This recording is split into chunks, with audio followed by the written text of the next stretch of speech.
Well, there was this book I picked up not too long ago, and I started to reread it because my next guest, Christian Miller from Wake Forest. First of all, thanks for joining me. Thanks so much for having me on your show. And literally, I picked up your book again because I thought, wow, I didn't finish it the first time, so I want to get more in depth. And as I was reading The Character Gap, which is one of your best works, I know it's one of the books you've written, I was thinking to myself, how applicable is it to today, right? So I want to start with the academia first, because you were very strong in one of the chapters on cheating, on the ethics, on the college admissions process. Yet over the last year, the academia has been hit with this whole scandal. So I guess I want to start there. First of all, what to you is the character gap that we're seeing before this year and now during this year? Sure. So I'll give you the broad characterization of the character gap, and then we can look at some examples. So the book is called The Character Gap. I mean that to be the gap between how our character actually is versus what our character should look like. So I think our character should look like a virtuous character, should have the virtues, things like honesty, compassion, justice, temperance, fortitude, gratitude, and the like. Then there's this, that's a philosophical claim, it's an ethical claim. It's not very, I don't think it's super controversial. It's a claim that you can see throughout the history of thinking about character, going all the way back to people like Plato and Aristotle and Confucius. On the other hand, there's how our character actually is. That's more of an empirical matter. That's more something that kind of changes through time and maybe changes from culture to culture. So it may changes from individual to individual. So your character, I'm sure, is much better than my character.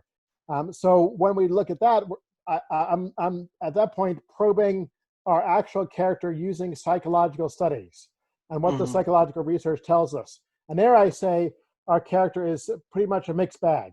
We have some good sides to our character, but also some bad sides to our character, which makes us not good enough in general to qualify as virtuous, but also not bad enough to qualify as vicious. So most of us are in what I call a murky middle between virtue and vice.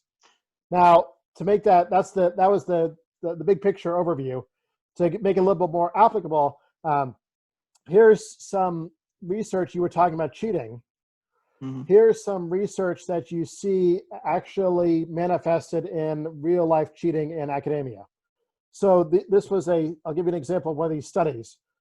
In this study, you have some participants who come in and take a test. They're told you're going to get 50 cents per correct answer. You have a certain amount of time to do the test. There are 20 problems. They do the test. They turn in their work, and then it's graded for them. They don't have any opportunity to cheat, and they get paid accordingly. You have a second group, which has the same test, same monetary incentive of 50 cents per correct answer, but they have the opportunity to grade their own work, destroy all their materials, and then verbally report how they did. And in this group, normally the performance in quotation marks is about double what it is in the first group. So it looks like people, when they have an opportunity to cheat on these kind of tests with an incentive to cheat, they will often take advantage of it. Sure. And then the last thing, I'll wrap it up, is that there's the real world connection. I mean, you see time and again in academic contexts, when students have an opportunity to cheat, they will often take advantage of it if they think they can get away with it. Last one, though, this is really cool, I think. In a third variation of this setup, you had participants take the test, same financial incentive, same test, and so forth. But before they took the test, they signed their university's honor code. Right. Which says, I will not I pledge my honor, I'm not lie, cheat, or steal, something to that effect. And in this group, there was no cheating. Overall, on average, the performance in this group was the same as the baseline group, which illustrates my point about mixed character, how we have some good sides to our character, well, that's pretty good, but also some bad sides to our character, where we're inclined to cheat in certain circumstances. Christian, we've seen academia rocked, though, by these admission scandals. And you had sort of said you didn't anticipate, from what I was reading, it to be this massive, and yet here we are. So when all this stuff with Lori Loughlin and Felicity Huffman went down, what was your first reaction? I mean, were you surprised or were you not surprised? If I'm being honest, not surprised. So it kind of goes along with this idea that people who, so in general, it seems like we have a desire to cheat if certain conditions are met. If we think we can get away with it, and we think it's significantly beneficial. Well, you know, and a lot of your topic is about getting away with it, that people lie if they think they get away with it, that people cheat if they. So how does one's instinct say, well, I could get away with it, but I won't do it? Like, I'm sure you've seen studies of that too. Like, yeah, I could get away with it, but I'm not going to go that route. Yeah. I think that there are, that's the mixed side of it. It's not just kind of pure dishonesty. A purely dishonest person will, look for those opportunities to cheat, and if they think they can get away with it, they will systematically take advantage of those opportunities. But there are, at the same time, various checks and curbs that hold us back from cheating and acting on that desire to cheat. And one is the role of moral reminders. So if we are and what's what we are morally required to do, then it's very hard for us to turn around and subsequently cheat. That's what I like that study so much, because what the honor code does in that instance is serve as a moral reminder. It says, here we're going to make your value salient to you consciously, that you think it's important not to be a cheater. And then a few minutes later, it's going to be very hard for you to turn around, for us and people in general, to turn around and subsequently cheat on a test.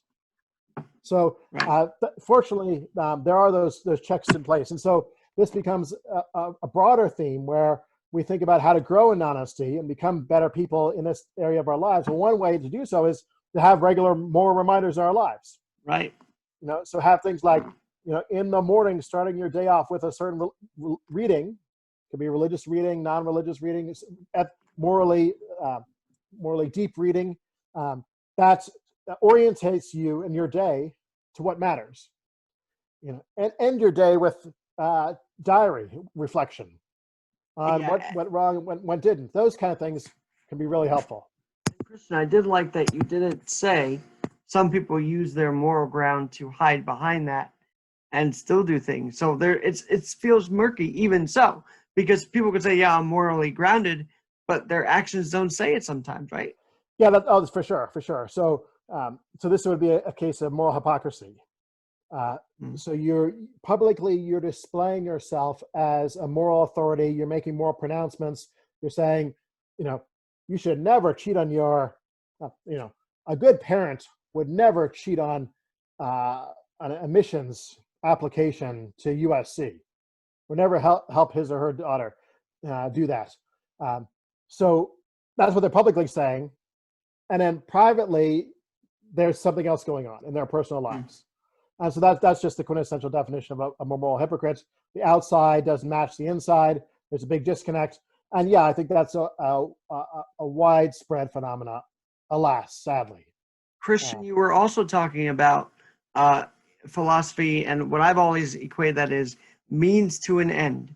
And I got to be honest, after the death of George Floyd, I felt like it was very fake that some of these big companies pitched into the movements. It was like, well, where were you before? I don't know if you want to weigh in on that, but that's just how I was feeling. Was I right to feel that way? So two issues here. So first you brought up means to an end. So let me comment on that, and then we can talk about the companies too. So there's a difference between caring about something as an end and caring about something as a means to some other end, right?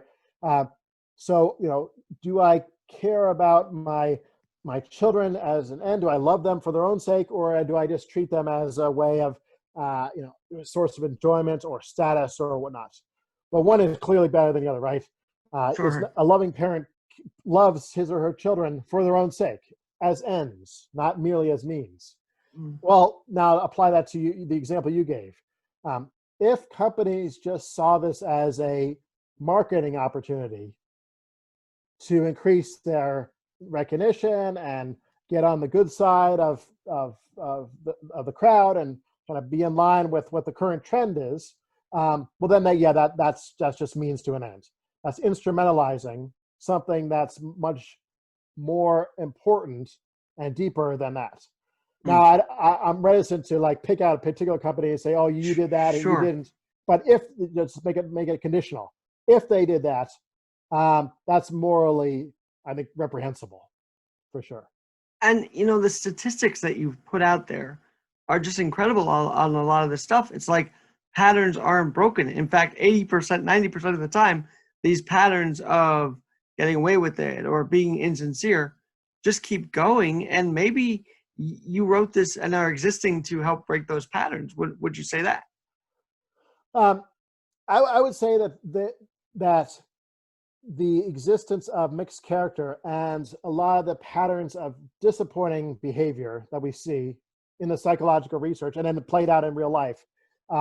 Those patterns have been around for a long time. The studies that were done in the 60s, when you do them again in the 2000s, they kind of show similar results. Mm. So yeah, I think there's something to that. My hope is that people don't stay in the area of mixed character. Mm. Myself included, because I don't claim to have a Sure. virtuous character. I don't claim to be better than anyone else here. But we'll take kind of concrete steps to try to slowly break out of those patterns, for sure. Character change is possible. That's good news. We're not stuck with the character we've always had. But the kind of, it has to be tempered good news, because it's not something you can just flip a switch and Right. overnight go from being mixed to virtuous. It's going to take, as with all habits in life, with all patterns, it takes slow, gradual work and improvement. Christian Miller is who I'm talking with. He's the A.C. Reed Professor of Philosophy at Wake Forest University. So glad you could join us tonight. And what I was also fascinated with is your love of this subject. So you say you don't claim to be virtuous, but I feel like you've had experiences where, yeah, I could talk about this on a certain ground. So what led you to research character? Yeah, that's a great question. So part of it, I'll give you an academic answer, and then part of it, I'll give you a more personal answer. So the academic answer is that I just got bored and burned out with what I was researching before. Okay. So I used to research a lot more on the question of, where does morality come from? The foundations of morality. What is the source of morality? Is morality objective? Is morality merely a matter of personal opinion or cultural creation? And that was what I wrote my dissertation on at Notre Dame when I graduated in 2004. And I worked on it for several years after that when I was hired as a professor at Wake Forest. But I said what I wanted to say. I kind of, was interested in that for a while, but I get restless after a while. So I moved into the character literature because there was a really fascinating discussion going on there about whether character even exists, whether it's real or not. And philosophers were paying a lot of attention to the psychological research, which they don't normally tend to do. They tend to be more, historically more armchair, big picture, thinking hard without getting our feet wet in the muddy waters of empirical research. Okay, so that's part of the story. But also there's another part of the story, which is, I got married, I had children. There's my own character that matters, but there's character people around me too. It became, what character I have matters now a lot more with respect to my children. Sure. Than it might have mattered just when I was single on my own. So the character took on a greater sense of urgency and a greater personal depth and relevance once I had a family. So I feel like you would think your character has sort of changed in this research, no? Well, I don't know if I'm the best judge of that. I should probably ask people who've been with me, like my parents and my wife, for a long time, and ask them if they've seen some changes. One theme of the book is that we're often not the best judge of our own character. That we tend to inflate our character and make it better. Think it's better than it really is. But I hope that it has changed. Certain things I used to worry a lot about, and was not proud of, I don't worry as much about anymore. So to give an example, I used to be envious and jealous of people in my field more than I am now. I used to think, well, why is this person getting this invitation or getting hired to this job when their, you know, their credentials don't seem to be very impressive and so forth. And so that was a character flaw of mine that either I've suppressed or maybe moved past. But then, you know, it's not like it's all rosy. So that's other character flaws emerge. And, you know, I have other struggles that things like pride and, you know, self-centeredness and so forth. I really need to work on. Actually, I'll be honest. I think you're being humble when you say, yeah, I was jealous of others, because you sit here and you were given grants to actually research this. And congratulations on that. Oh, And, you know, we talk about grants, but how meaningful was it to get those grants? And also, how meaningful is it to get grants to study character along with everything else that people apply for grants? yeah. So to give the little bit of backstory for your listeners, so when I switched into working on character from the old stuff, a couple of years afterwards, we had this opportunity at Wake Forest to apply to the Templeton Foundation, and we got this grant for what we call the Character Project, and that was, you know, that was really career shaping and career altering for me. It was a 5-year research project where we looked at character from the perspectives of philosophy, theology, and psychology. And then you're right that one of the big things we did with that was not keep the money for ourselves at Wake Forest for our own Right. research. We did some of that. Of course, we did our own research. We wrote books and we did psychology studies. But most of the money went towards funding competitions where people all over the world applied to us with their projects. And these were on purpose, not really famous, distinguished people working on character. These were people just starting out with new ideas that haven't been supported yet, or not many publications, but they just needed a boost to get their career started and get those ideas out there for a larger audience. And so that's been definitely one of the most rewarding parts of my career, which is helping out these other scholars to work on the topic of character. I think you can write, would you say you could write a whole book on 2020 and character and empathy? Because I got to ask, has the gap widened this year alone from where you sit? I mean, 2020 has been a really tough year. You know, it seems like it. It's really tricky though, and I think we have to break it down in different ways. So, you know, is it that the gaps widened, or that 2020 disclosed a gap that was always there, but more hidden? So, you know, is it that suddenly people's character really changed dramatically from 19 to 20? Or is it more that the difficult circumstances revealed people's character in a new way, or in a more transparent way that had been there all along? I'm inclined to think it's the second one. That we, you know, things like COVID, you know, things like racial tensions and so forth, serve to, you know, difficult circumstances in general serve to peel away certain facades that we put up and better reveal what our true heart is. What did you see? Like what was revealed to you, maybe even in your own experiences? Yeah. So one thing that was striking to me, let's take COVID here, is how different people's character tends to be. So it's tempting to think by and large people are quite similar. You know, we live in these communities and they're rather homogenous often, but look at the ways people have responded differently to the virus, and you would know better than me. I mean, you've lived in an environment which is where you're faced with it much more than I have here in North Carolina. You know, people willing to obey the instructions of authorities, people who are not willing to do so. Sure. People who are very patient, people who are not patient, people who are willing to be compassionate towards neighbors who need help, people who tend to just focus on themselves, become very self-interested. So I see stark individual differences in character being illuminated in ways that I didn't appreciate before. I saw here in New York a lot of people though doing the 7 p.m. cheer and doing all those things, and I felt like our city was coming together even from inside. Yet when you go online, you see a totally different picture elsewhere. So it was a weird contrast to me. And we don't have anything like that here. And it'd be, I would love to see what that was like. And same thing in Italy. I watched the videos of people singing from their balconies in Italy when it was the worst there.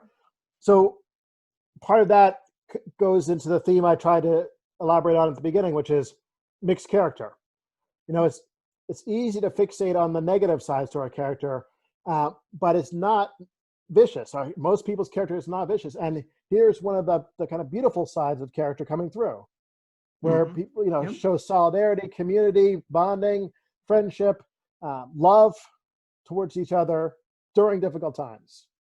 I think a character is definitely has some good sides to it. But you are one to point out that sometimes in the time of crisis, people will do things just to make themselves look better. I didn't really see that in New York. Maybe you saw that around you. I just saw people not even caring about that. They just wanted to help out, which was great. Really? Okay.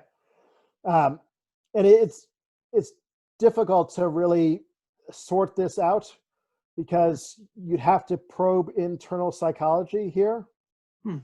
There's a difference between our internal psychology and our outward behavior. And when you see people behaving well, it could be for a variety of different motives or reasons. Is it because they generally care about their neighbors, or is it because they're trying to make a good impression, or is it because they're trying to gain rewards in the afterlife, or is it because they don't want to be criticized by others? And I'm not saying one's the correct or the other. I'm just saying it's a very, very tricky business to read off internal psychology from external behavior. Well, and I feel like I can be very, very cautious about that. I feel like I'm falling into the trap which you actually talk about, which is most people want to think everybody's good, and maybe I'm falling into that trap with the whole support of healthcare heroes. It sounds like I might be because we don't know the actual motives, but on the outside, it looks good. Yeah, it does. It does. And I'm not going to, please don't anyone hear me as like detracting from their character or questioning their motives or anything like that. All I will say is, I'll say two things. First of all, in order to have a good character, you need to have cross-situational consistency. That's fancy verbiage for display a good character across a wide variety of situations, not just one situation. Okay. Right. And then, the second thing is, in general, it does seem like, I'm not talking about this particular case, just saying in general, it does seem like we do have an inflated opinion of how good we are. So when you give surveys to people to rate their characters from 1 to 5, with 5 being really good character, 1 being bad character, people tend to give themselves a 4 out of 5 on their character in general, and then also on particular virtues, like on their honesty, their compassion, etc. And that's a cross-cultural trend. It's not just unique to Americans. You might think Americans are so full of themselves and so forth. That's not a difference here. When you look cross-culturally, you see the same trends in Brazil and other parts of the world. My favorite thing about New York is sometimes they say we're tough and tumble, and yet sometimes when visitors come to New York and they're like, you guys aren't so bad. I'm like, I know, it's what the media says, So thanks for not listening to the media. But we were following the journey of your friend Frank, and your friend Frank went through so many different things. How did you model what his journey was throughout the whole book? What did you base that off of?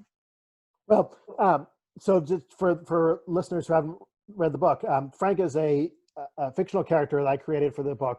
And I just wanted to, so let me put it this way. Sure. I've written for academics my entire life.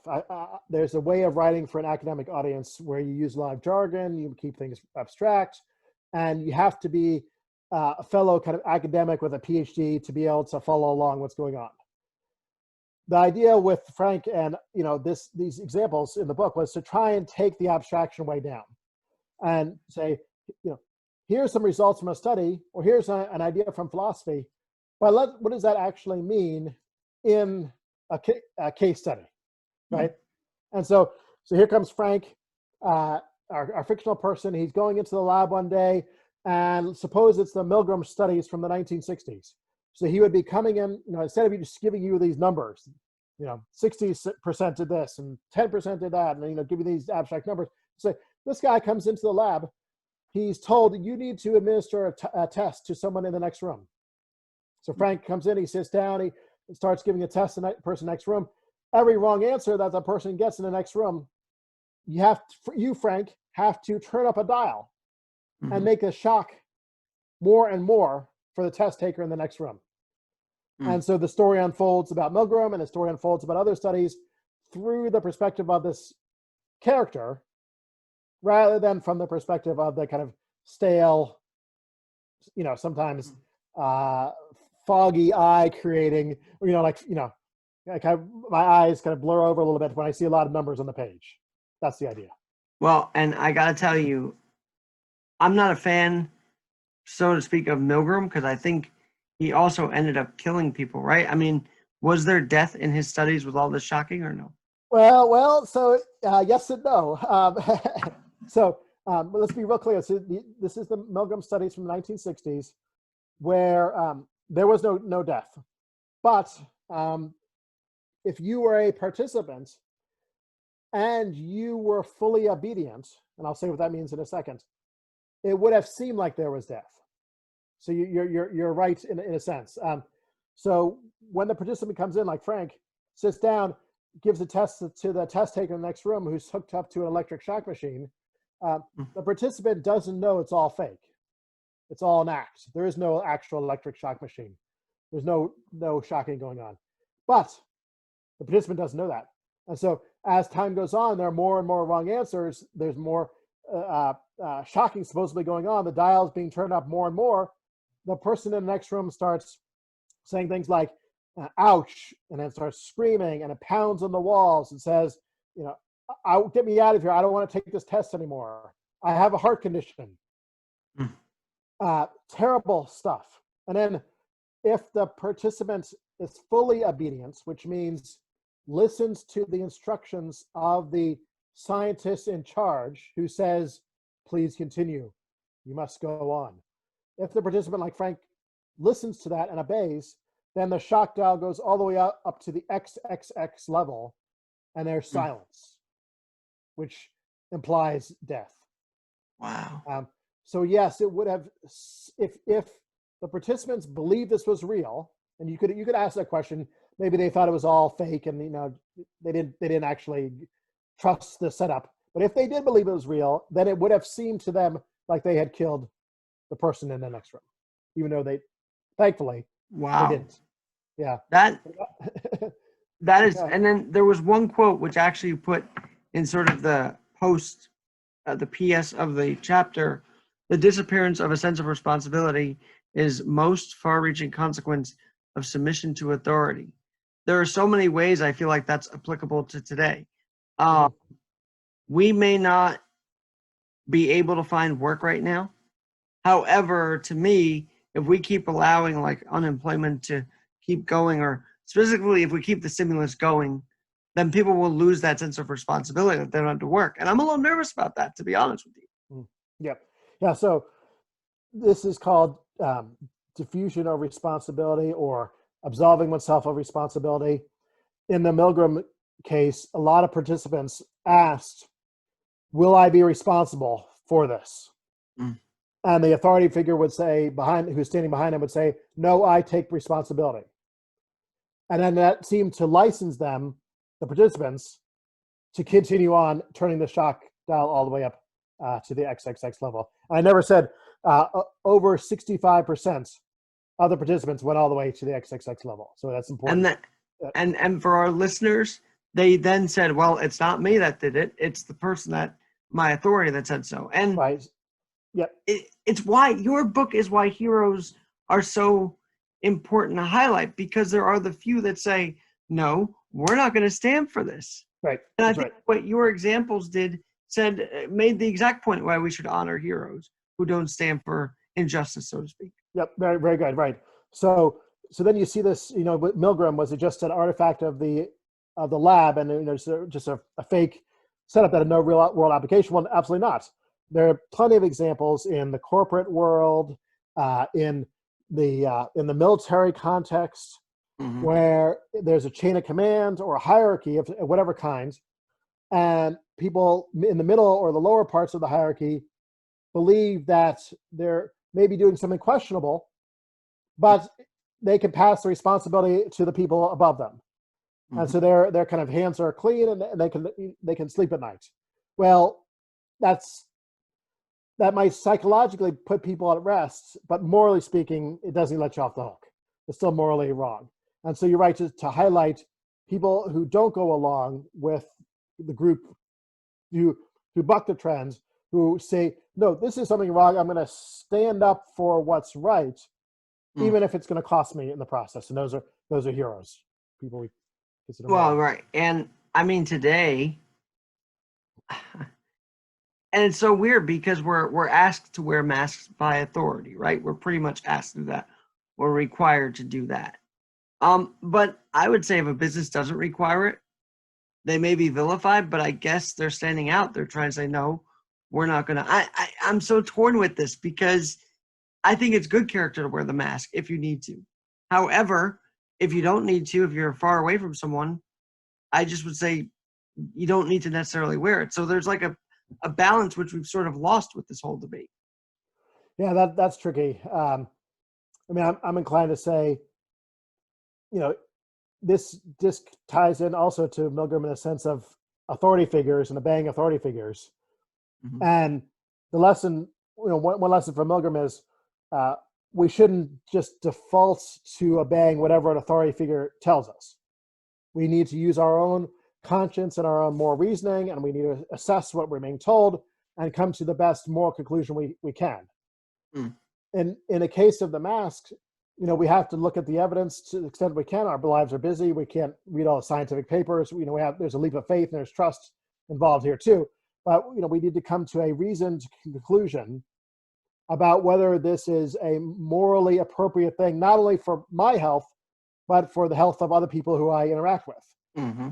And my, for what it's worth, take on that is, yes, that is the morally appropriate thing to do in the right circumstance. You're right. I mean, if you're outside, by yourself, well, that seems silly.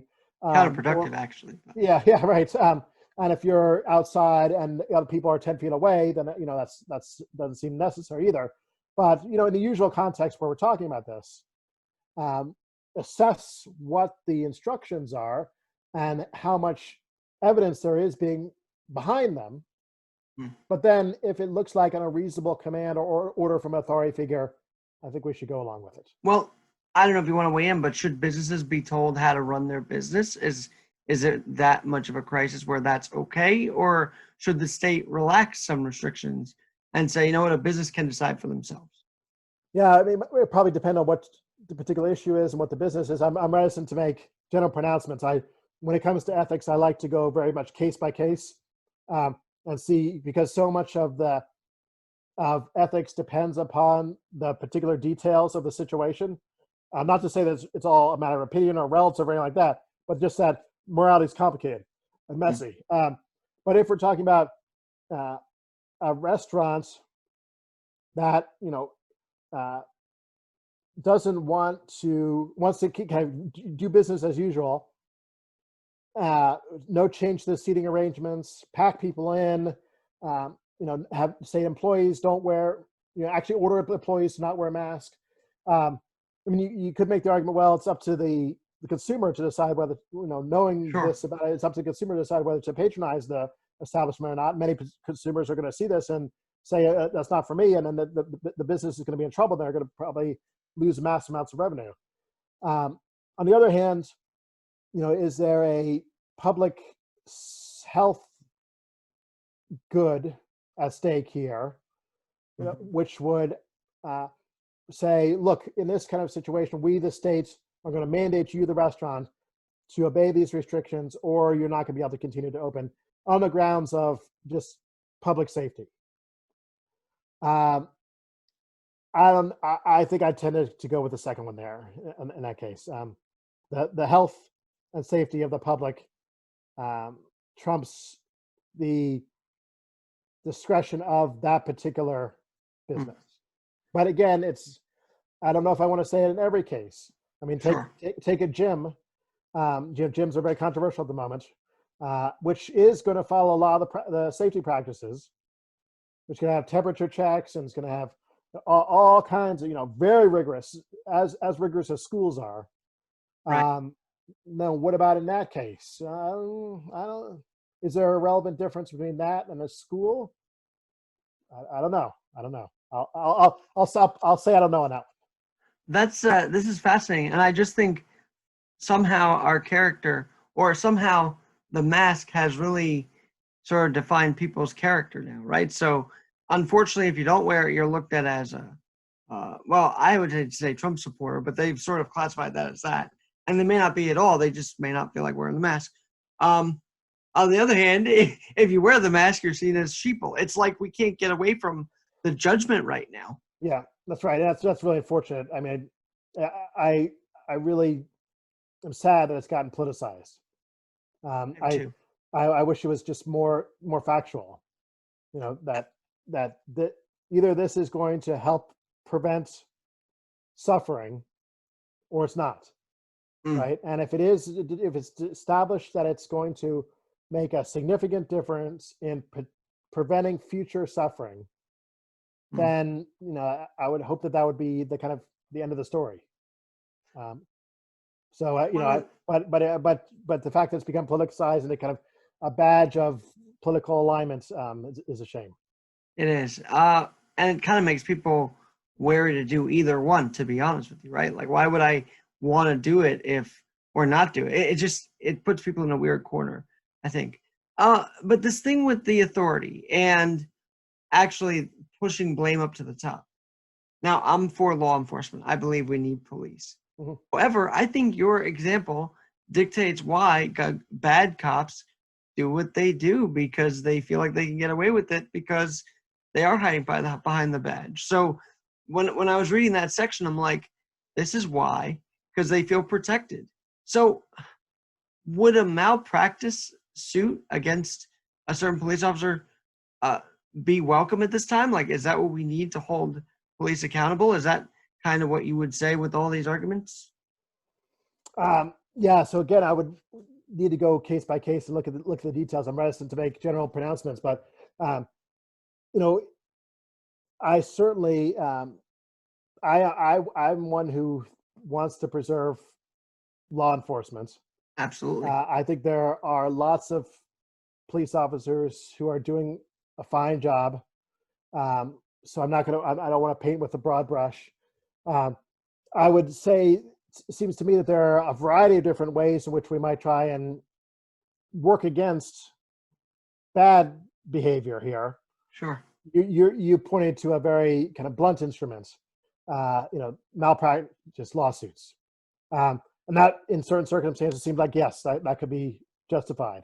Um, there could be other more slow, gradual steps too. Things like, well, paying attention to what kind of role modeling Hmm. someone is receiving. So it's not just a matter of the police officer on the street. What kind of role model do they see at the higher level command? Mm, Because as we were just talking about, what comes from the authority can filter down to people who are lower in the hierarchy. right. So if they see uh, a captain who's caring, compassionate, fair, just, impartial, those kind of Hmm. things, that can serve as an exemplar, a moral, kind of, a role model to look to for how one should conduct one's business, Sure. and live one's life.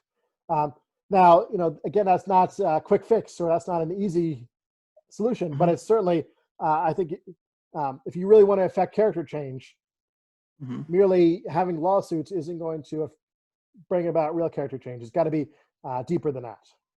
One other thing on this, because the other side also isn't showing very good character when it turns into rioting and looting, um, and yet it's almost like that situation in the Target where this man collapses and on Black Friday he passed away, and people don't talk to them. And all I'm asking, Christian, is that people in these group chats where they organize the criminal activity, someone's got to be the hero and say, hey, this is not right.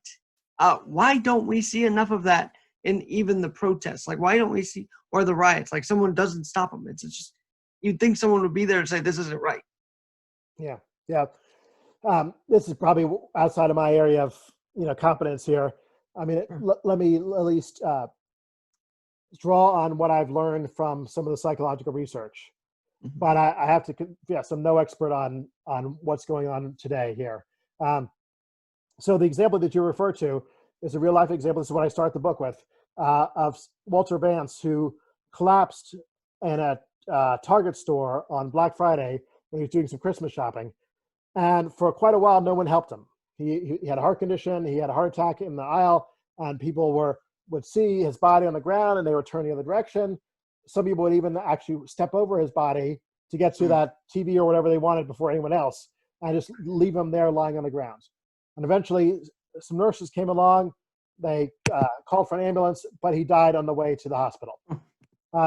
This is an illustration, a real world illustration of what's called the group effect or the bystander effect, where in group contexts, and when an emergency is going on, if no one else does anything to help, it's very unlikely that we'll do anything to help ourselves. And this has been documented, for decades. Famous studies going back to the 1960s found this, that if you're in a situation where someone else isn't responding to an emergency, most of the participants won't respond to the emergency either. And one of the key explanations of what's going on here that will tie back to your question is the role of fear of embarrassment. Two things actually. So I'll mention two things. One is diffusion of responsibility. So when you're in a group and an emergency is happening, the responsibility for addressing the emergency is diffused over the entire group. So it's not just doesn't fall to you by yourself. You bear maybe like 5% of the responsibility or 1% of the responsibility, depending on the group. And so it's much easier to melt into the group and hide in the group than it is to step out from the group. And then the other thing I alluded to was fear of embarrassment. So, we don't want to look bad in front of other people, right? Especially people who think like us or are part of our in crowd. And so if we go against that in crowd, we might be ostracized or cast out or made to look like a fool in front of them. That's a surprisingly powerful emotion that we have, this fear of embarrassment. And we unfortunately, it holds us back from doing the right things quite a bit. Christian, we're going to have you back because there's so much we can unpack. I've yet to finish the whole book, to be honest. So I'm glad this is sort of like a starter course, if you will. By the way, speaking of courses, how was the teaching online? I never asked you that for the semester. How that whole thing? So at Wake Forest, we switched midway through at spring break, and we went from in person to online. And I was really actually apprehensive going into it and quite pleased at the end of it, because I did my classes synchronously. So we just met, in real time online, and we kind of just carried on like we were doing before. So I got to see in front of on my computer screen, I would see in my intro class, all 30 students right there, everyone's head there on the screen. We would do the same amount of handouts and same kind of discussion and interaction, same grade assignments. So it went fairly smoothly. It's not ideal, I would never prefer it, but I was actually quite relieved. Christian, I also know that some have actually not seen that response. So I think that sort of is like a character trait that you can get all your students on a Zoom. I mean, that means that's a good credit to you.